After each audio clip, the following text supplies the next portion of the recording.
kama ilivyokuwa kawaida, kabla tujajitambulisha, tujaanza, watu tunaanza kwanza na maombi, alafu tuendelee zaidi. Karibu sana.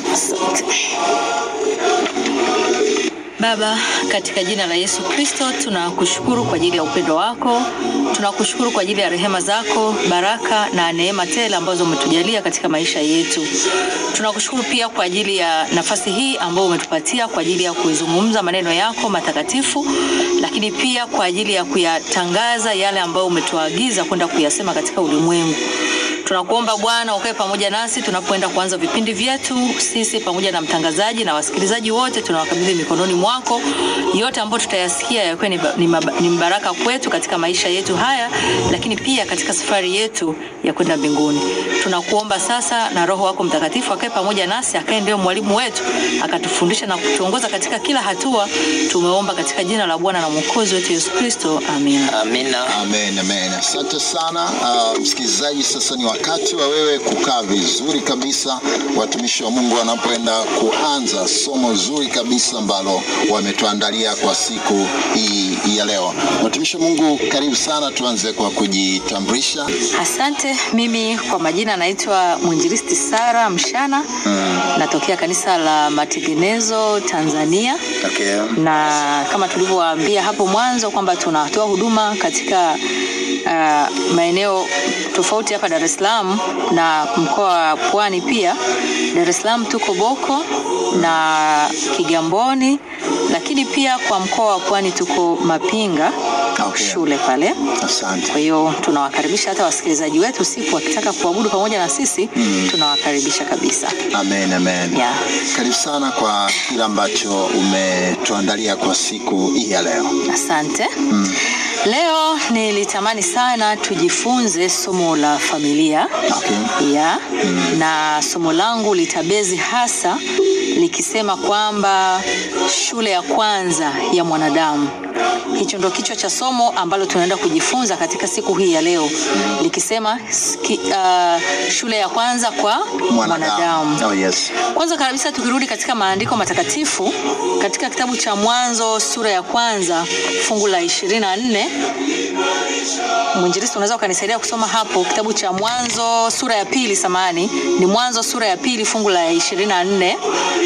Mwanzo sura ya pili fungu la 24. Ndio. Anasema, kwa hiyo mwanamume atamwacha baba yake na mama yake, naye ataambatana na mkewe, nao watakuwa mwili mmoja. Katika fungu hili linaonyesha jinsi familia ilipoanza. Hapa kabisa tunaona msingi wa kwanza wa familia, ambao msingi huu tunaona uliwekwa na Mungu mwenyewe. Kwa sababu tunaona kwamba Mungu baada ya kumuumba Adam na kumleta alipomweka katika bustani ile ya Eden, anasema kwamba wanyama wote walikuwepo na kila kitu kilikuwepo. Ndege walikuwepo, malaika walikuwepo, na hata Mungu mwenyewe wakati fulani maandiko yanasema kwamba alikuwa anashuka katika bustani ya Eden katika kumtembelea Adam. Lakini tunaona kwamba Adam alikuwa ni mpweke, na Mungu akasema kwamba si vyema huyu mtu awe peke yake, kwa hiyo nitamfanyia msaidizi. Kwa hiyo tunaona kwamba Mungu anasema kwamba baada ya kumuumba mwanamke akamleta kwa Adam. Anasema mwanamke alikuwa ni faraja kwa Adam. Na ndio maana Adam alipomuona mwanamke akasema, sasa huyu ni nyama katika nyama zangu na mfupa katika mifupa yangu, naye ataitwa nani? Mwanamke. Kwa hiyo tunaona kwamba hii familia ya kwanza ni Mungu mwenyewe ndo alianzisha. Kwa hiyo msingi mkubwa wa familia umewekwa na Mungu, na hicho ndio kilikuwa ni kielelezo chetu na ndio kitakuwa kielelezo chetu mpaka mwisho wa wakati. Kwamba familia inaundwa na watu wawili, baba na mama. Lakini baadaye Mungu anasema zaeni muende mfanyeje? Mkaongezeke, mkaijaze nchi. Kwa hiyo kwamba pamoja na baba na mama kuna watakaoongezeka hapo, ambao watakuwa ni nani? Ni watoto. Na hiyo ndio taasisi ambayo Mungu alianzisha. Na maandiko yanatuambia kwamba kwa hekima ya Mungu aliweka hii taasisi iwe ni taasisi kubwa zaidi ya taasisi zote ulimwenguni. Tunajua kwamba katika ulimwengu wa sasa kuna taasisi nyingi, kuna taasisi za elimu, kuna taasisi za afya na taasisi mbalimbali ambazo zipo katika ulimwengu tulionao. Lakini maandiko yanasema taasisi ya familia ndiyo taasisi ya pekee ambayo ni kubwa kuliko taasisi zote ambazo zimefanyaje zipo katika ulimwengu. Maandiko yanasema katika taasisi hii ndipo haswa elimu ya mwanadamu inatakiwa kuanzia hapo. Mwanadamu elimu yake inatakiwa kutoka katika familia. Na kama ili tunataka tuwe na jamii nzuri, kama tunataka tuwe na taifa zuri, kama tunataka tuwe na Wakristo wazuri, basi ni lazima pia tutengeneze familia nzuri. Kwa sababu anasema Mungu alipomuumba mwanadamu alimweka Eden ili aweze kuitunza na kuilima ile bustani ya Eden. Na sisi leo tupo katika bustani zetu, katika majumba yetu. Si ndio? Yes. Hiyo ndio sehemu ambapo Mungu ametupatia. Na hizo nyumba ambazo Mungu ametupatia ni maeneo ambapo Mungu ameyaweka mahususi kwa ajili ya kutengeneza Wakristo. Okay. Wakristo wanaanzia kutoka katika nyumbani. Kwa sababu anasema nyumba ni nini au nyumbani ni wapi? Nyumbani ni wapi? Maana kila mtu, hata sisi tulioko hapa, tukitoka hapa kila mtu atasema ninaenda nyumbani kwangu. Yes. Lakini nyumbani kwangu ni wapi? Au nyumbani maana yake, tafsiri hasa ya nyumbani ni wapi?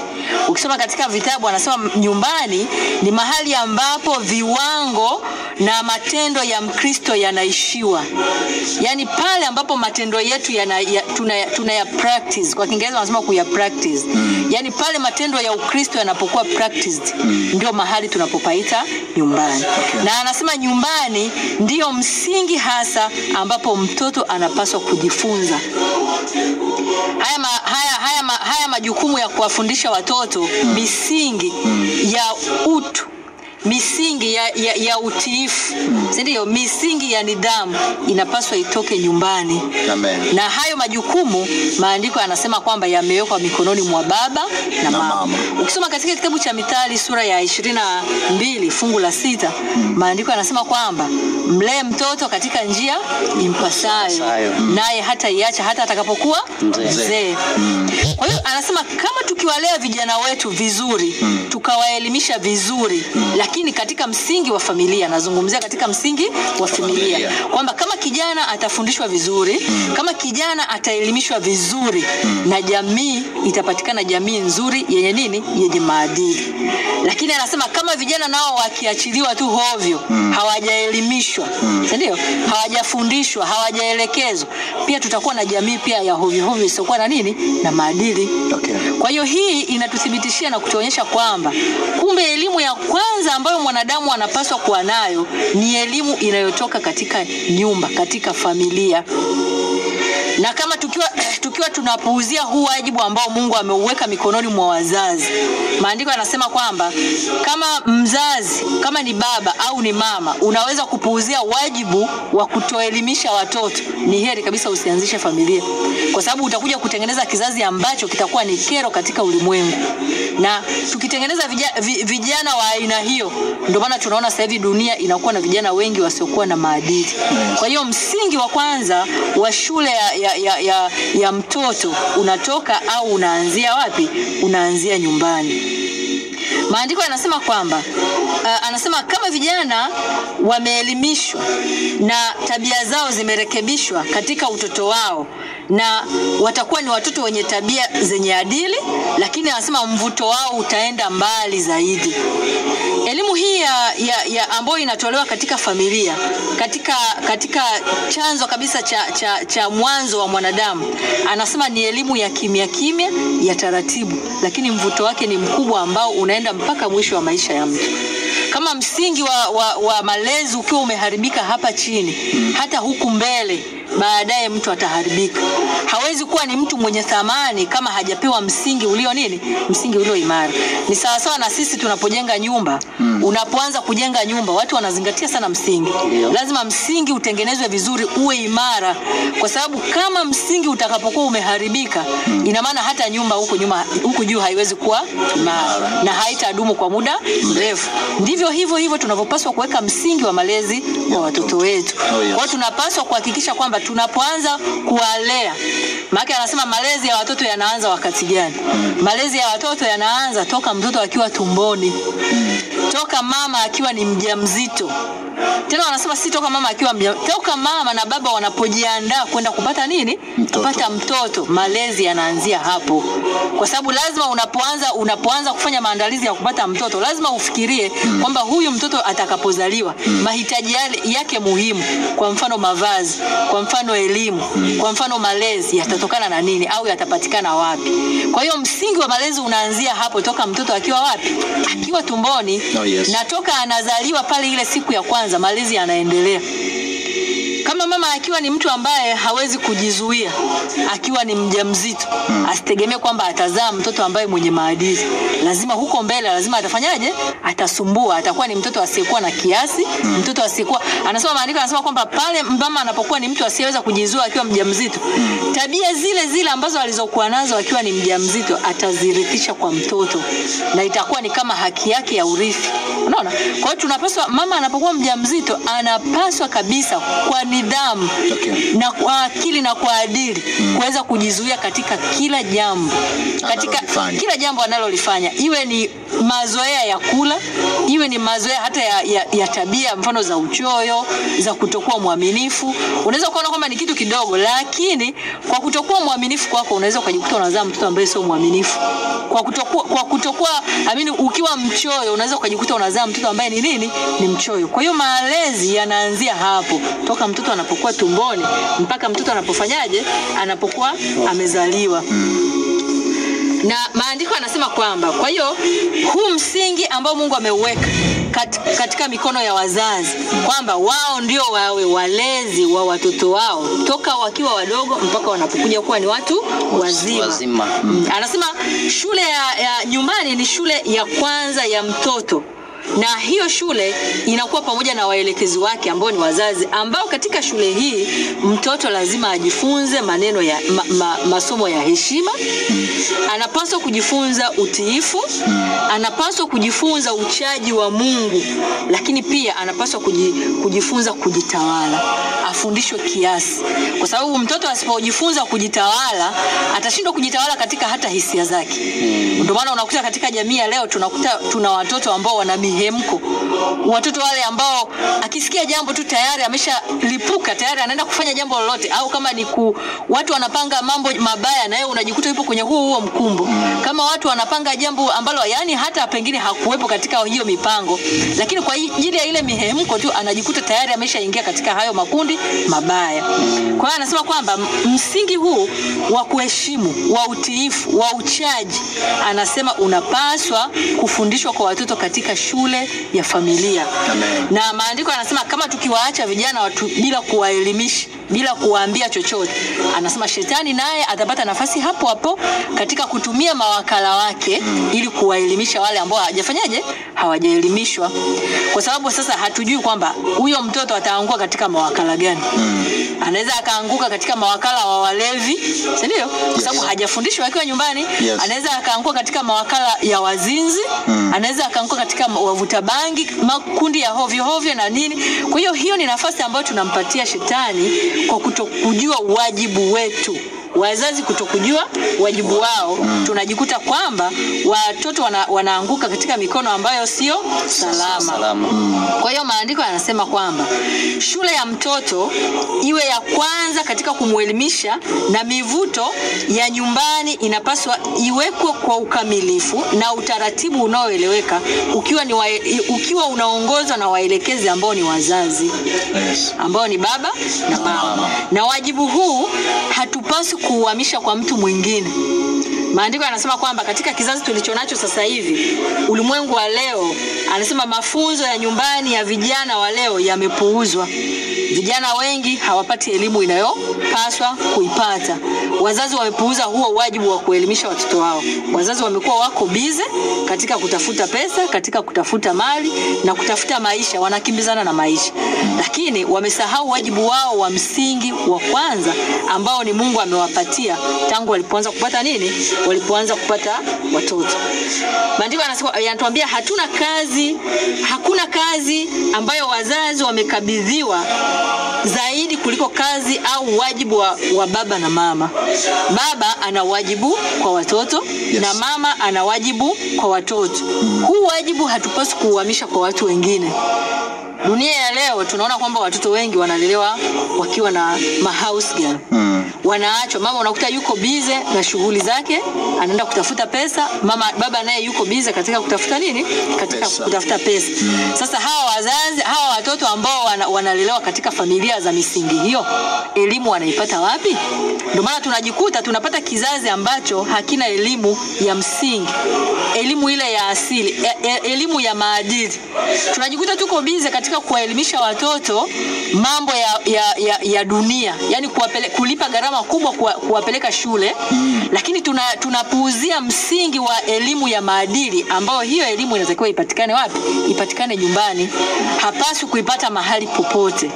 Kwa hiyo wazazi anasema wasipuuze huu wajibu ambao Mungu ameuweka mikononi mwao, kwa sababu anasema kwamba mbali na kazi zetu zote ambazo tumepewa, mbali na majukumu yetu yote ambayo tunayafanya, jukumu la kwanza na la msingi kabisa mzazi ambalo amelipewa ni katika kuwalinda na kuwalea watoto. Na haya majukumu anasema yasihamishwe kwenda kwa watu wengine. Kwa sababu anasema wazazi, mmebeba majukumu ambayo hakuna mwingine ambaye anaweza kuyabeba kwa ajili yenu, kwa kuwa bado mnaishi, mnahesabiwa kwa Mungu kwamba mnatakiwa kutunza njia zake. Wazazi wanaoliweka neno la Mungu kama kiongozi wao wanatambua ni jinsi gani watoto wao wanavyowategemea kwa ajili ya ujenzi wa tabia. Watafanya mfano kwamba itakuwa salama kwa ajili ya watoto wao kufuata. Kwa hiyo ili kujenga tabia ya mtoto, mzazi anapaswa kuwa kielelezo. Yaani hatupaswi kujenga tabia, hatuwezi kuijenga tabia kama sisi wenyewe hiyo tabia hatuna. Yes. Yaani huwezi ukaweka sheria. Kwa mfano nimesema labda unataka kuwaambia vijana wako nyumbani kwako kwamba mimi nyumbani kwangu sheria ya kufika nyumbani mwisho iwe saa 12. Alafu baba unakuja saa 6 za usiku. Au sio mlevi. Au baba unawaambia watoto kwamba mimi sitaki, kwa sababu labda mmeshakuwa vijana. Kuna wazazi ambao wana vijana ambao wameshakuwa wenye miaka ya teenage, si ndio? Anawaambia sitaki mjiingize katika makundi mabaya ya ulevi au makundi mabaya ya watu wa hovyo au wavuta bangi au wavuta sigara. Lakini mzazi mwenyewe ndio mlevi namba 1, ndio anarudi usiku akiwa amelewa. Au anasema kwamba sitaki mvute sigara, wakati mzazi mwenyewe ndio mvutaji sigara maarufu. Kwa hiyo sisi wazazi wenyewe ndio tunaotengeneza mifano kwa watoto. Tunaambiwa kwamba kile ambacho unataka watoto wako wawe, unapaswa wewe mwenyewe kuwa. Kwa sababu anasema watoto wanajifunza zaidi kwa matendo mbali na maneno. Yaani unaweza ukawa unaongea na watoto, unawafundisha maneno mazuri, unasema, lakini kama matendo yako hayaendani vizuri, yaani usitegemee kwamba wale watoto watabadilika na kuwa unavyotaka wewe. Sasa kama tunataka watoto wetu wawe vile tunavyotaka, tuwe kile watoto wetu tunachotaka wawe. Kama unataka kuwa na watoto waadilifu, wasio na maneno ya matusi kwa mfano, basi hakikisha katika ulimi wako halitoki neno baya la kutukana. Kama unataka mtoto wako awe ni mwaminifu katika maneno na matendo, kitu cha kwanza wewe mzazi unachopaswa kufanya ni kuwa mwaminifu wewe, kwa sababu sisi ndio tuna set example. Yaani huwezi ukasema kwamba ninataka wakati wewe hufanyi. Unatakiwa kabla ya kusema ninataka, fanya. Ukishafanya, mtoto ataweza kufanya bila kufanyaje? Bila kuchapwa, bila kulazimishwa, bila kukimbizwa. Kwa hiyo anasema kwamba tunapaswa kujenga tabia za watoto. Wazazi wanatakiwa kuwa mfano ili iwe salama kwa ajili ya watoto wao na uwe ni mfano mzuri kwa wao kufanyaje? Kuufuata. Baba na mama wanawajibika kwa ajili ya afya, ufanyizaji, uendelezaji wa tabia ya watoto wao. Hakuna mwingine ambaye angeachiwa kuiangalia kazi hii. Katika kuwa wazazi wa watoto, mmekabidhiwa juu yenu katika kushirikiana na Bwana katika kuelimisha juu ya kanuni za kusikika au kanuni zenye maana. Kwa hiyo huu wajibu ambao tumepewa, huu wajibu ambao wazazi wamepewa ni wajibu ambao hauhamishiki. Ndio. Yaani hauwezi ukauchukua huo wajibu ukaupeleka kwa mtu mwingine. Kwa mfano mambo ya kuangalia mambo ya afya nyumbani. Nani anapaswa kusimamia hilo swala la afya? Ni mama. Yes. Anapaswa kuhakikisha kwamba watoto watoto wake wanakula vyakula ambavyo vitaenda kutengeneza afya. Yes. Lakini na baba pia anao wajibu wa kufanya hivyo. Lakini mama au baba unakuta wanaacha mambo hayo kwa msichana wa kazi. Yeye ana kazi ya kuuliza tu kwamba nini kimeisha ndani, nini hakijafanyika ndani, watoto walirudi shule, walifanya homework, wamelala, wameamka. Lakini je, nani ambaye anakaa katika kuwaelimisha? Hawa watu ambao tunaosema kwamba ni wasaidizi wetu, ni sawa kuwa na wasaidizi, lakini kama tungelikuwa tunafuata kweli msingi ambao Mungu ameutengeneza kwa ajili ya wazazi, kwa ajili ya familia, mama kazi zake na majukumu yake yote angekuwa anayafanyia nyumbani. Ili kwamba hata kama ana mtu wa kumsaidia, lazima awepo pale kuhakikisha kwamba yale mambo yanaenda sawa. Sio kwamba unamchukua mtoto, unaamka asubuhi saa 11 unaenda kwenye majukumu, unarudi jioni saa 2 umechoka na majukumu, kiasi kwamba hata hujui kwamba mtoto alikula au hajala. Unauliza tu msaidizi kwamba mtoto alikula, anakwambia ndio alikula, lakini kama je alikataa kula siku hiyo, kama ni mgonjwa, kama hajala vizuri, nani atafahamu? Lakini si tu afya, lakini anasema kwamba tunapaswa kuangalia tabia za watoto, tabia zao. Utajuaje maendeleo ya mtoto, maendeleo ya tabia ya mtoto kama hatujakaa nao na kuangalia na kuwafundisha na kuwaelekeza? Utajuaje kama mtoto huyu ameanza tabia mbaya? Na si tu unakuta, si kwamba unakuta wazazi wengine wako busy, lakini kuna wazazi ambao unakuta wanachukua watoto hata wakiwa bado ni wadogo, wanawapeleka boarding school. Analelewa kule, anakutana naye tu labda mwezi wa 6 kipindi cha likizo na mwezi wa 12 kipindi cha likizo. Na kipindi hicho cha likizo siku hizi kuna hizi camp, wanakuta wanapelekwa kwenye hizo camp. Au unakuta kama sio camp, unakuta anapelekwa tuition. Kwa hiyo unakuta mzazi hana muda mzuri wa kukaa na mtoto. Utajuaje tabia yake? Utatengenezaje tabia ya mtoto? Maandiko yanatuambia kwamba watoto wote wanaozaliwa mikononi mwetu. Sisi tunasimama tu kama walezi, lakini watoto wote ni mali ya Mungu. Amen. Kama ni mali ya Mungu, tunaambiwa kwamba tunao wajibu, wazazi wanao wajibu wa kutengeneza sura na tabia ya Mungu ndani ya watoto. Yes. Sasa kama wewe huna muda wa kuwakaa na hawa watoto, kuwaelimisha, kuwafundisha, kujali afya zao, utajuaje, utawezaje kuitengeneza hiyo sura ya Mungu katika watoto? Amen. Maandiko yanatuambia siku ya mwisho Yesu atakuja pale wakati wazazi wanajipresent mbele za Mungu. Anasema atawauliza kwamba liko wapi lile kundi dogo nililokupatia, lile ambalo nimekukabidhi. Sasa kama ulikuwa uko busy na mambo ya dunia, ni sawa, wazazi tunapenda kuwapa watoto wetu vitu vizuri, lakini tusiwe busy kiasi kwamba tunasahau wajibu wa msingi. Na hicho ndicho kinachokosti wazazi wengi, kwamba wako busy katika kuhangaika kutafuta ada za watoto wasome katika shule nzuri, wapate maisha mazuri, wapate mavazi mazuri, yani waishi maisha hayo ya luxury, lakini ule wajibu wa msingi wa malezi wazazi wamejisahau, kiasi kwamba wameuacha huo wajibu kwa watu wengine. Na maandiko yanasema kwamba ni wajibu usiohamishika, na ndio maana anasema kwamba kama hauko tayari kubeba huo wajibu, basi ni heri kabisa usiwe na watoto. Ni heri usianzishe familia, kwa sababu utakuja kutengeneza kizazi ambacho kitakuwa ni kero katika ulimwengu, kizazi ambacho kitakuwa ni badala ya kuwa faraja au badala ya kuwa msaada kwa dunia, kitakuwa ni shida katika dunia. Kwa hiyo ni wajibu ambao wazazi wanapaswa kuhakikisha wanaushikilia kwa umakini kuliko kitu kingine chochote. Anasema kwamba katika kizazi hichi tulichonacho, anasema inasikitisha kwa jinsi gani wazazi wengi wameutupa huo wajibu waliopewa na Mungu kwa watoto wao, na wanapendezwa na wageni kwamba wachukue huo mzigo kwa ajili yao. Wanaposema wageni, ni mtu ambaye umemkabidhi, kwa sababu kuna watoto siku hizi wanapelekwa, unakuta katoto kingine ni kadogo kabisa, yani kadogo kale kabisa kakubeba hivi, kanapelekwa daycare. Yani mama anabeba mtoto, anaweka pampers, anaweka na vitu vya msingi kama ni maziwa, ni uji, ni nini, anaweka kwenye begi, anaenda kumkabidhi kule daycare, analelewa. Si ndio? Yes. Lakini unakuta huyo mtoto anaamka asubuhi saa 11, katoto kakiwa kamelala, anakabeba anakapeleka daycare, anakachukua usiku kakiwa kamelala. Yes. Hivi kweli ile parental care itakuwepo? Parental love itakuwepo?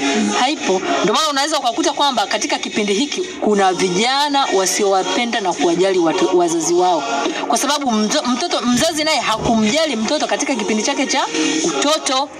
Kwa hiyo huu ni wajibu ambao maandiko yanasema hauhamishiki, haupelekeki kwa mtu mwingine. Mradi umeshaamua kuwa na familia, basi kubali kubeba hayo majukumu mabegani mwako. Tusiache hayo majukumu kwa watu wengine. Na kitu kingine tunachopaswa kujua au kitu ambacho tunapaswa kukielewa ni kwamba tunapoyaacha haya majukumu kwa watu wengine, kama nilivyosema hapo awali kwamba shetani anajipatia nafasi. Anachukua sasa nafasi ile ambayo mzazi ameiacha, anaichukua anaipeleka kwa watoto. Na mbaya zaidi ni kwamba hatuwezi kujua kwamba ataanguka katika mikono ya aina gani. Je, ni mikono salama au ni mikono isiyo salama? Na mara nyingi ni mikono isiyo salama. So wazazi wanapoacha haya majukumu kwa watu wengine, wakubali au yani wajiulize maswali ambayo ni matokeo ya kile ambacho wanataka kukiacha. Kitu cha kwanza wajue kwamba wanapoacha huu wajibu kwa watu wengine, wajiulize, je, wako tayari kwa machafuko ya kutisha ambayo yako mbele yao?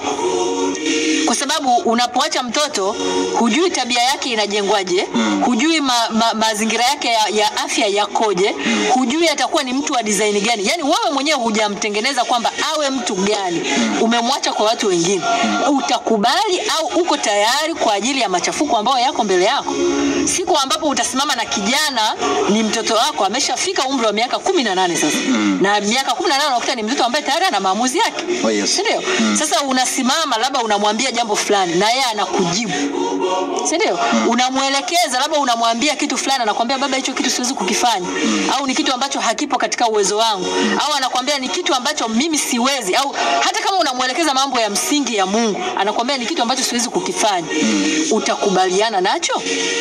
Je, wakati unapoacha hayo majukumu, baadaye unakuja kugundua kwamba mtoto wako ameingia katika tabia fulani mbaya, uko tayari kuipokea hiyo tabia? Maana tukiacha hayo majukumu, tuyaache lakini tukubali na matokeo. Oh, yes. Lakini usiache majukumu kwa mtu mwingine, kwa watu wengine, alafu baadaye ukatae matokeo. Na kwamba hapana, mimi sikumlea huyu mtoto wangu katika maadili yao. Lakini je, ulikuwepo kweli katika hayo malezi? Au ulikuwa tu katika kuprovide chakula na mavazi na elimu? Lakini je, ile elimu ya msingi ya maadili ulikuwepo kuitoa au ulishiriki katika kuitoa? Lakini pia tujiulize kwamba je, tunawaandaa watoto wetu katika hatari zilizoko katika ulimwengu, kukabiliana na hatari ambazo ziko katika ulimwengu? Ulimwengu wa sasa umejaa mambo mengi, hatari nyingi. Tunasikia hata sasa hivi wanaongea habari ya mambo ya haya jinsia za watu wa aina moja, si ndio? Mapenzi ya jinsia moja. Lakini je, hizo hatari tumejiandaaje kwa ajili ya watoto wetu? Tumewafundisha, tumewaelimisha au tumewaacha bila elimu? Maana elimu si tu ile inayopatikana darasani, lakini hii elimu ya maadili nani anatoa? Tunapokuwa huko mashuleni, watoto tunapowapeleka mashuleni, unafikiri watapata elimu ya maadili kama vile wao ungeitoa kwa mtoto wako? Hapana. Kwa hiyo tunapaswa kusimama imara, na wakati tunaacha haya majukumu tujiulize, je, tunawaandaa kukabiliana na hizo hatari ambazo zipo katika ulimwengu? Lakini pia tujiulize kwamba tumejiandaaje sisi wenyewe kama wakazi wa nyumbani katika kuielewa nafasi ya adui yetu na mbinu za kivita. Mbinu za kivita za adui tunayemjua ni shetani, si ndio? Ana mbinu nyingi. Wakati mwingine mzazi anakuwa labda yuko bize, anafanya shughuli zake au ana shughuli zake hata pale nyumbani. Unakuta wazazi mwingine yuko nyumbani na laptop yake, anafanya kazi zake pale nyumbani. Mtoto labda anakuja anataka kupata japo muda kidogo, yuko bize, nenda kaangalie katuni. Lakini ile katuni ambayo unamwacha mtoto aitazame, wewe umeitazama? Umeithibitisha kwamba maudhui ya ile katuni yanahusu kitu gani? Au tumewaacha tu watoto wakilelewa na TV? Au labda wengine siku hizi kuna hizi smart TV. Unakuta mtoto, na bahati nzuri siku hizi wifi ziko mpaka majumbani. Unakuta hizo smart TV ziko nyumbani kuna wifi, mtoto anaingia kwenye mtandao, anaangalia nini? Wewe mzazi umechukua muda wa kuhakikisha kile anachokiangalia mtoto wako kweli kina maadili? Au unaacha. Na hizo ndizo mbinu ambazo shetani anazitumia. Unaweza ukajikuta umeepuka mambo mengine, lakini unampa kitu gani? Anaangalia katuni. Katuni zina maudhui gani? Anaangalia movie. Hizo movie zina maudhui gani? Anasikiliza nyimbo. Hizo nyimbo zina ujumbe gani? Unaona? Kwa hiyo ni mbinu ambazo tunapaswa sisi wazazi kuzifahamu na kujua jinsi ya kukabiliana nazo. Lakini pia tunatakiwa kujifunza kuwatengenezea watoto wetu tabia ya maamuzi. Sasa hapa tunarudi katika malezi kwamba tuwajengee msingi gani? Kwamba mtoto ajifunze namna ya kuamua mambo yake yeye mwenyewe. Lakini mambo gani? Ni msingi ambao utakuwa umeujenga, umeutengeneza kwamba ninapofika katika mambo mema, basi nijue kuchagua mambo mema. Ninapofika katika mambo mabaya, basi nijue kujiepusha na hayo mambo mabaya. Lakini tukiwaachilia tu pasipo kujenga huo msingi, unaweza ukajikuta mtu anaweza akafanya kosa lakini pasipo kujua hata yeye mwenyewe anafanyaje? Anakosea. Unaona? Kwa hiyo tujifunze kuwaelimisha na kuwajengea huo msingi ili kwamba watoto wetu wawe ni watoto ambao wanajua kujua kanuni na pia kuchukua wajibu katika maisha yao. Kwa hiyo anasema kwamba ninaomba kuwa sisi sote tuweze kuelewa alama za wakati, na ili kwamba tuweze kujiandaa sisi wenyewe na watoto wetu kwamba katika wakati wa machafuko Mungu aweze ndio kuwa pumziko na ngome yetu. Mungu ataweza kuwa pumziko kwetu na ngome yetu kama tutakuwa tumejitengenezea hiyo ngome. Familia inatakiwa ijengwe katika ngome iliyo imara na sio kuachia watu wengine. Na hiyo ngome inajengwaje? Msingi wa familia, maandiko yanatuambia kwamba kitu cha kwanza katika msingi wa familia ni upendo. Tukiangalia katika mambo ya ulimwengu, dunia ya leo, mtu akiwa na mali, mtu akiwa na fedha ana nguvu. Si ndio kweli? Yaani kwamba mtu akiwa na mali ana nguvu, anaweza akafanya chochote, anaweza akabadilisha chochote, anaweza akakwambia chochote, yani chochote ambacho anakitaka yeye, mradi tu ana mali, ana uwezo wa kukifanya na kikawa. Ana uwezo wa kukitaka na kikawa. Lakini anasema kwa maono ya Ukristo, nguvu ni upendo. Upendo unavunja kila kitu, unajenga kila kitu. Hata Kristo wakati anakuja ulimwenguni aliushinda ulimwengu kwa upendo. Hakuushinda kwa nguvu, lakini alivunja ngome za majemedari na wakuu na nini, lakini kwa upendo wake. Ukisoma katika kitabu cha Wagalatia sura ya Wagalatia 5 fungu la 22, pale anaposema kwamba tunda la Roho ni nini? Ni upendo. Hebu naomba unisomee hiyo Wagalatia kwanza kabla hatujaendelea mbele. Wagalatia sura ya 5 fungu la 22 hapo na kuendelea kidogo. Anasema, lakini tunda la Roho ni upendo, furaha, amani, uvumilivu, utu wema, fadhili, uaminifu, upole, kiasi. Juu ya mambo kama hayo hakuna sheria. Amina. Anasema kwamba tunda la Roho ni nini? Ni upendo. Na hiyo ndio ngome ya Mkristo. Nyumba ya Mkristo inapaswa iwe ni yenye upendo, iliyojawa na upendo. Ni kweli kwamba wazazi wamepewa mamlaka juu ya watoto wao, lakini pamoja na mamlaka ambao wamepewa na wazazi, wanapaswa kuongozwa na sheria ya upendo. Yaani upendo ndio unatakiwa utawale wazazi. Kwa sababu huo upendo tutakapokuwa tunawaonyesha watoto wetu, na mara nyingi tutakapokuwa tunaonyesha, ina maana utatoka hata nje. Ni mvuto ambao utaenda mbali kwa watoto, kwa wengine na kwa ulimwengu kwa ujumla. Na ili kujenga huu upendo, wazazi wanatakiwa kufanya nini? Kitu cha kwanza wanachotakiwa kufanya kwanza ni kutengeneza urafiki wa kifamilia. Amen. Kutengeneza urafiki kati ya baba na mtoto, urafiki kati ya mama na mtoto. Kwanza wazazi wenyewe wanapaswa kuwa marafiki. Halafu huo urafiki uambukizwe mpaka kwa nani? Kwa watoto. Lakini sasa kulingana na ulimwengu tulionao wa sasa, wazazi wengi hawana urafiki na watoto wao. Hawana ukaribu na watoto wao. Kama nilivyosema hapo awali, mzazi kwa mfano baba anaweza akawa anaamka asubuhi, anarudi usiku. Hata watoto yani anaondoka wamelala, anarudi wamelala. Anaondoka wamelala, anarudi wamelala. Hawezi kutengeneza mazoea ya ukaribu na watoto. Hata hawa watoto, hata kama ndio wanajua ni baba yao, anawapa mahitaji, lakini ule upendo wa mtoto na mzazi hautakuwepo. Mama anaondoka asubuhi, anarudi jioni, mtoto anaachwa kwa msaidizi. Ule upendo yani urafiki kati ya mama na mtoto hautakuwepo. Na mbaya zaidi, maandiko yanatuambia ya kwamba katika vitabu vinavyoelezea mambo ya malezi kwamba mama anaanza kutengeneza mahusiano yake na mtoto hata toka akiwa tumboni, lakini hata akiwa anazaliwa, pale anapomnyonyesha mtoto.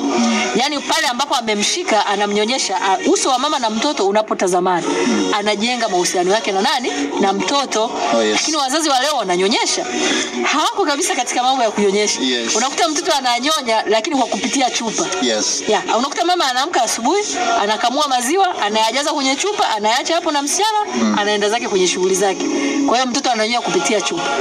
Akiangalia, anaangalia uso wa msichana. Wakati mwingine hata msichana asimpe kwa kumpakata, anaweza akamwekea kwenye kochi hapo, mtoto anashika chupa yake ananyonya. Yani anaachwa tu kama katoto kayatima kati mama yupo. Kwa hiyo urafiki kati ya mtoto na mzazi unakosekana.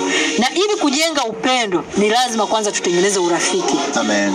Lakini pia kitu kingine anasema ni kuwatia moyo na kuwasifia. Unaweza kuwa mtoto yuko katika shughuli zake za kitoto, anacheza mambo yake, aidha ametengeneza gari, au ametengeneza mdoli, au chochote. Anaweza akaja kwako, mama au baba, ona nimefanya kitu fulani. Wewe kwa sababu uko busy na hautaki hata kuangalia kile anachokifanya, unaweza kumwambia bwana choka, niko busy, nina shughuli zangu, ninafanya hivi na hivi. Hapana. Anasema kwamba tuwatie moyo na pia kuwasifia. Umetengeneza gari? Safi sana. Kesho utatengeneza kubwa zaidi. Na kweli anafurahi. Ni maneno machache ya kutia moyo, lakini anasema hayo maneno yatakuwa ni kama mwanga wa jua katika moyo wa mtoto. Utajenga furaha na utatengeneza upendo kati yako wewe na nani? Na yeye. Kwa sababu tunapokuwa na urafiki na watoto, tunawafanya hata watoto wanaweza kujiamini kwetu.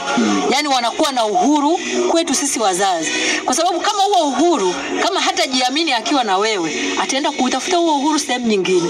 Kwa sababu wana hiyo, yani wanasema mtoto ni kama karatasi nyeupe ambayo haijaandikwa chochote. Sasa unaandika nini pale? Tengeneza urafiki, tengeneza ukaribu na mtoto wako. Kwa sababu wewe usipokuwa karibu na mtoto, atapata watu wa karibu, na hao watu wa karibu sasa hujui watamwambia mambo gani, au watatengeneza kitu gani katika moyo wa huyo mtoto. Lakini kitu kingine ambacho tunapaswa kufanya ni kuwapa matumaini. Tunapaswa kuwapa matumaini watoto wetu. Tusiwafanye wawe ni watoto ambao ni wanyonge, watoto ambao wanashindwa, hawana pa kushika, yani hawana pa kutumainia. Kuna watoto ambao wana wazazi lakini ni kama vile yatima, yani hawana, yani anatoka hapo anatamani hata apate mtu wa kuzungumza naye, wa kumweleza japo neno zuri tu la kumtia moyo, la kumpa matumaini. Hakuna. Mzazi yuko bize, mama yuko bize, baba yuko bize, msichana ni mkali, mkorofi. Kwa hiyo unakuta mtoto anaachwa pasipo kitu chochote. Hana mtu hata wa kumtia moyo. Kitu kingine ambacho tunapaswa kufanya, anasema ni kuwapa muda watoto wetu. Kama mama, especially nazungumza mama kwa sababu akina mama mara nyingi ndio wako nyumbani. Kwa hiyo tunapaswa kuwapa muda mwingi watoto wetu. Maisha yao yote ya utotoni, maisha ya ujanani, tunapaswa kuwa na watoto tukiwapa muda wetu. Lakini unakuta kina mama, hata kama ni mama wa nyumbani, unakuta yuko busy na mambo ya nyumbani. Anaamka yuko busy na mambo ya kufanya kazi za nyumbani, sijui kuosha vyombo, kufagia, kudeki, kufanya nini, kupika. Anasema hivyo vyote havina umuhimu sana kuliko wajibu ambao Mungu amefanyaje? Ametupatia. Muda wetu mwingi tuutumie kwa ajili ya watoto wetu. Tuwape muda wa kutosha, tucheze nao. Wakati mwingine na sisi tuwe watoto katika watoto. Kwa sababu anasema ili tuweze kuwafikia katika level zao, kwamba lazima tujifanye na sisi ni watoto. Wakati mwingine kuna michezo ile ya kitoto ambao baba au mama anaweza akacheza na mtoto wake. Unaweza ukajikuta baba, hata kama unachukua mpira, cheza na mtoto. Hivyo ndivyo kutengeneza mahusiano ya karibu na nani? Na mtoto wako. Mama, unakuta mtoto anachezea vitu fulani, anafanya, msaidie hata kutengeneza hivyo vitu, ili aweze kujenga urafiki na nani? Na wewe mpe muda. Tuache haya mambo ya kusema niko busy kila saa, niko busy. Kazi za ulimwengu haziishi. Majukumu hayaishi. Kila siku unapoamka unajikuta una majukumu yamekuzunguka na hayataisha. Na kesho ukiamka pia utakutana na majukumu mengine ambayo hayataisha. Kwa hiyo ule muda mzuri ambao tunaupata kwa ajili ya kuwapa, kwa ajili ya familia yetu, tuutoe kwa familia yetu, kwa ajili ya watoto wetu, ili tutengeneze urafiki na ukaribu na watoto wetu. Lakini pia kitu kingine tunapaswa kufanya nao kazi, si tu kufanya nao kazi na kucheza nao pia. Yes. Tuwafundishe kufanya kazi, majukumu ya nyumbani. Tusimwache mtoto akue pasipo kujifunza kufanya kazi, kwa sababu tunapomwacha mtoto kukua pasipo kujifunza kufanya kazi ni dhambi. Yes. Kwa sababu unatengeneza kizazi cha aina gani? Unatengeneza kizazi ambacho kitakuwa hakitaki kufanya kazi, kizazi ambacho hakijui majukumu, kizazi kisichojua wajibu. Kwa hiyo ni lazima tujifunze kufanya nao kazi. Kama unafua, basi hata kama anakuja pale, usimfukuze kumwambia kwamba ondoka utajichafua, utajilowanisha. Hapana, mpe nguo laini afue. Hata kama asipozitakatisha vizuri, basi zirudie tena ili zifanyaje? Zitakate vizuri. Kama unafagia, maandiko yanasema kwamba mpe hata kaufagio kadogo naye afagie, japo hata fagia vizuri, lakini amejifunza. Leo atajifunza kidogo, kesho atajifunza kidogo, kesho kutwa atafanya vizuri zaidi. Siku nyingine hutafagia wewe, atafagia yeye. Unaosha vyombo, mwambie kaa hapo. Wewe osha, mwambie suuza, weka kwenye beseni. Aoshe, asuuze, aoshe, asuuze. Leo na kesho kutwa hata hutaosha wewe, ataosha yeye. Hatupasi kuacha watoto pasipo kufanya kazi. Hatupasi kuacha watoto kuhangaikia tu kuwapa mahitaji ya muhimu, lakini tushindwe kuwafundisha yale majukumu ambayo watakuja kuyabeba baadaye, kwa sababu ni wajibu ambao baadaye lazima ataubeba. Amen. Sasa tutatengeneza kina baba wa aina gani na kina mama wa aina gani? Vijana wasiojua kufanya kazi. Na ndio maana leo hii unakuta ni kijana, lakini hata yupo kijana ana miaka 15, 16 yuko nyumbani, lakini unakuta mama anabeba mzigo wote. Yes. Baba anabeba mzigo wote. Kwa sababu gani? Utamlaumu bure wakati hujamfundisha. Ni lazima umfundishe kuchukua wajibu ili ajue kwamba na mimi sasa ninao wajibu wa kufanyaje? Wa kuhudumia wazazi wangu, wa kuwasaidia wazazi. Na maandiko yanasema kwamba kama hutamfundisha mtoto, ukija kumwadhibu ni ukatili. Kwa sababu utamwadhibuje kama hujamfundisha? Ni lazima umfundishe. Na ukishamfundisha ndipo ufanyeje? Umwadhibu. Na mara nyingi sisi wazazi tunaenda kwenye hatua ya mwisho ya kuadhibu kama hatujaja kwenye hatua ya ngapi? Ya kwanza. Hatua ya kwanza kabisa maandiko yanasema kwamba muelimishe mtoto kwanza, mfundishe. Mfundishe kwamba hichi kitu unachokifanya ni kibaya au hii njia unayopita ni mbaya. Mfundishe. Akishindikana muonye. Akishindikana kuonya ndipo unashika hatua ya mwisho ya nini? Ya kiboko. Lakini sisi mara nyingi tunakimbilia mtoto anapofanya kosa tayari umeshashika fimbo umemchapa. Lakini ulimfundisha? Na kama utamchapa kama hujamfundisha ni ukatili na ni dhambi. Kwa hiyo tunapaswa kuwafundisha, tukishawafundisha tuwaelekeze, tuwaonye. Hatua ya mwisho kabisa kama mtoto haelekei, umeshafundisha, umeshaonya, umeshaelekeza, haelekei, ni kiboko. Na hata kiboko chenyewe pia kina maelekezo. Maana maandiko yanasema kwamba usimnyime nini? Mtoto kiboko, kwa sababu anasema fimbo inaondoa ujinga katika moyo wa nani? Moyo wa mtoto. Kwa hiyo tunapaswa kuwachapa.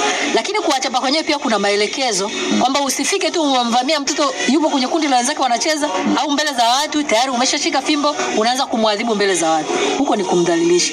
Unapaswa kumuita, ulishamfundisha, ulishamuonya, ushamuelekeza, mwambie ulikosea sehemu fulani na nilikwambia kwamba nitakuchapa na nitakutandika labda viboko vitatu. Na hivyo viboko vitatu viwe viboko vitatu kweli kweli. Visiwe viboko vile vya kupapasa. Yaani umchape hizo fimbo tatu, hakikisha kwamba zinaingia. Yaani azisikie kweli kweli. Ili kwamba wakati mwingine anapofanya kosa, akumbuke viboko alivyochapa. No. Lakini sio kushika kama unaambia nikuchapa unamshika kachelewa kama vile unamkuna tu nitakuchapa hapana. Kama tumekubaliana ni fimbo 2, kama ni fimbo 3 ni ziwe fimbo za maana. Umcharaze kweli kweli. Ila zisimzuru lakini ziingie. Yaani azisikie kabisa kwamba fimbo zimeingia. Ili wakati mwingine anapotaka kurudi kwenye makosa aliyoyafanya, akumbuke fimbo nilizochapwa na baba au fimbo nilizochapwa na nani? Na mama. Yes. Kuna check pia na muda. Tutaruhusu pia simu nadhani na jumbe fupi pia. Kwa hiyo anasema kwamba nyumbani ni lazima kiwe ni kituo cha upendo, lakini upendo ulio safi na unaoendelezwa zaidi.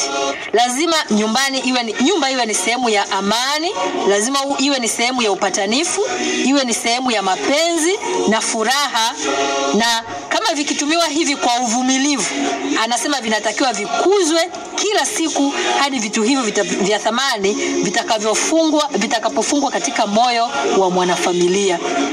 amani lazima iwepo nyumbani. Upendo, lazima tuwe na upendo ambao utakuwa unaendelezwa kila siku. Sio kwa wazazi wamepewa majukumu, wamepewa mamlaka, lakini hawapaswi kuitumia mamlaka hiyo kwa udikteta. Nice. Yaani unakuta kama ni familia, baba anapokuja nyumbani, watoto wanaanza kutafuta mahali pa kukimbilia. Wanaanza kutafuta pa kujificha. Au mama alikuwa amekaa, unakuta yani hana amani kwa sababu baba amekuja. Inatakiwa baba anapokuja nyumbani, watoto wote wamkimbilie, wamkumbatie, wafurahie. Waone kwamba baba amerudi nyumbani. Kwa sababu baba ni mlinzi wa familia. Si ndio? Kwa hiyo waone baba amerudi na kila mtu afurahi. Kama ni mama, kila mtu afurahie uwepo wa mama. Katika familia tunaambiwa kwamba mtu anapotoka kwenda nje, labda ameenda kwenye shughuli zake, kama ni watoto wameenda shule, nyumbani wanatakiwa wawe wanatamani kurudi nyumbani, kwa sababu nyumbani ni mahali pa amani. Okay. Pasiwe ni mahali pa vurugu kiasi kwamba mtu anatamani aondoke wakati wowote.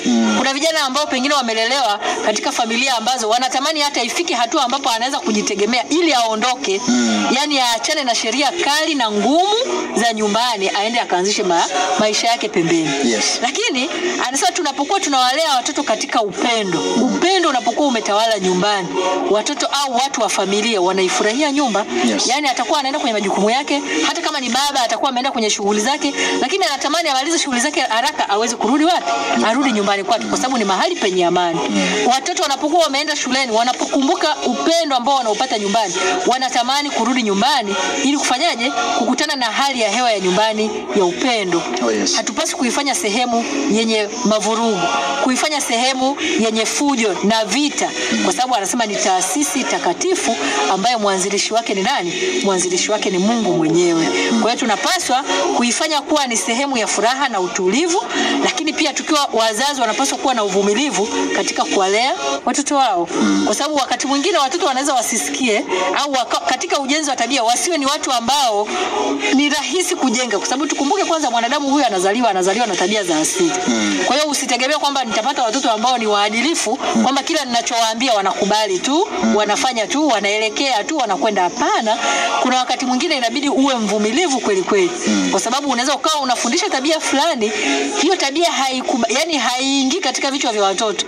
Lakini mzazi unapaswa kuwa na uvumilivu, kuendelea kuwavumilia, kuwafundisha kwa upendo mpaka hiyo tabia itakapoeleweka na kuwa imekazwa katika moyo wa nani? Moyo wa mtoto. Oh, yes. Tunapaswa kuwafundisha kuwajibika katika kufanya kazi, hata katika kutunza vitu vyao binafsi. Wajue kwamba wana wajibu wa kutunza vile vitu ambavyo wazazi wanawaletea. Sio tunawapa vitu, tunaharibu pesa, tunanunua, lakini mtoto analeta hivyo vitu anaharibu. Alafu kesho anakuambia mama tena ninataka kitu fulani, au baba ninataka kitu fulani, na wewe unatoa tena pesa nyingine kwenda kufanyaje? Kununua. Anapaswa kufundishwa kwamba anao wajibu wa kutunza hata mavazi yake. Kwamba haya mavazi umenunuliwa, lakini unao wajibu wa kuyatunza yawe safi na bila kuyaharibu. Ndio? Kama ni vitu ambavyo umenunuliwa, kama ni viatu, kama ni begi, chochote ambacho umenunuliwa, unao wajibu wa kuvitunza hivyo vitu na kuviweka viwe nini? Viwe salama. Tusiwaache watoto pasipo wajibu. Kwa sababu tunapoacha wanapoishi pasipo kujua wajibu wao, mwisho wa siku nao watakuwa ni watu wazima wasiojua kuwajibika. Yes. Wasiojua kubeba wajibu katika mabega yao. Ndio maana unakutana na vijana ambao tunao majumbani hawataki kufanya kazi. Kwa nini? Hawakufundishwa kufanya kazi toka wakiwa watoto. Lakini wanapokuwa wanafundishwa wajibu toka wakiwa wadogo, hata watakapokuja kuwa watu wazima watajua kubeba wajibu na majukumu yao. Yes. Yeah. Ndio umeenda tutamani kama tulianza Ndio. kwa neno kwa maombi. Kwa maombi sawa. Tumalize pia kwa maombi pia. Basi tutafunga kwa ombi. Amen. Tuombe. Tunakushukuru Mungu wetu, Baba mwema, unaishi mahali pa juu mbinguni. Asante kwa sababu umekuwa pamoja nasi, na katika somo ambalo tumekuwa nalo mwalimu ametupitisha akituelekeza namna ambavyo tunatakiwa kuwa na familia ambazo zitakutukuza, na tusiwe watu ambao tutaleta familia duniani zenye kusababisha matatizo. Baba, tunaomba utusaidie wote ambao wamesikiliza maneno haya, basi wale ambao tayari wamekwisha kuharibu waelekeze namna sahihi ya kuweza kutengeneza mambo, na wale ambao bado hawajaingia katika mchakato wa kuwa na familia, basi wakaendelee kujifunza namna ambavyo inafaa na inapendeza ili kuleta familia ambazo zitakuwa mbaraka katika hii dunia. Tunaomba endelea kuwa pamoja nasi, tusamee dhambi na makosa yetu, kwa sababu tuna mengi mapungufu katika maisha yetu ya kila siku. Lakini pia tunaomba kwa ajili ya wasikilizaji wetu, tukiwakabidhi mikononi mwako, uwabariki, wajalie hekima toka juu, yale yote ambayo wanaendelea kuyasikiliza kupitia kituo hiki. Basi Bwana uwapatie nguvu ya Roho Mtakatifu ili kusudi waweze kuyasikiliza na pia kuyatendea kazi. Wagonjwa tunawakumbuka, tukiwaombea na kuwakabidhi mikononi mwako, ukawagange wale walio na magonjwa ya kimwili, uwaponye, na zaidi pia ugonjwa mbaya na hatari zaidi ya yote, ugonjwa wa dhambi, utusamee na utuponye pia. Kawe pamoja nasi hii jioni, kawe ya amani, utushikilie mikononi mwako Baba, na ikikupendeza mpaka wakati mwingine, siku na masaa kama tunayokuwa nayo kwa ajili ya kipindi hiki, ukitufikisha kwa neema yako, tutalishukuru jina lako. Nimeomba yote kupitia jina la Yesu Kristo, amina. Amina. Amen, amen. Watumishi wa Mungu, nisema asante sana, muwe na safari njema, karibuni tena, na tutakutana tena Jumamosi. Naam, Asante. tutakutana Jumamosi sana wakati kama ambao tunakuwa nao, basi Yes. Wasikilizaji wetu wajipange kutokukosa. Amen, amen. Ndio. Asante sana. Asante, barikiwe sana. Asante kwa zawadi pia. Oh yes, asante sana msikilizaji, tulisema asante sana bwana. Ukristo Harisi tena ni mpaka Jumamosi ijayo kuanzia saa 11 kamili hadi saa 12 kamili. Mimi nisema asante sana, naitwa Eno Mgaya, bado niko nawe mpaka saa 1 kamili. Kwa sasa tunavuta pumzi, tutarudi kwa ajili ya mengi zaidi.